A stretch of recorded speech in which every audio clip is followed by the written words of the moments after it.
করে মুখ দুহাত তুলে তোমার কাছে চাইতো আমার সুখ।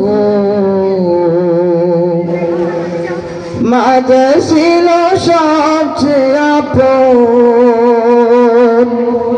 তারে সারা শূন্য ভুবন। আসবে না মা ফিরে কভু,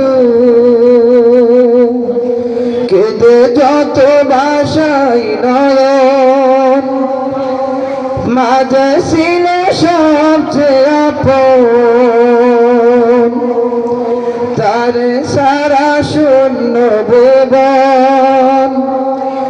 আসবে না মা ফিরে কভু, কেঁদে যত বাসাই নয়ন। হে প্রভু তুলেছি হাত, তুমি তারে দাও গুনাহগার করে নাও আপন।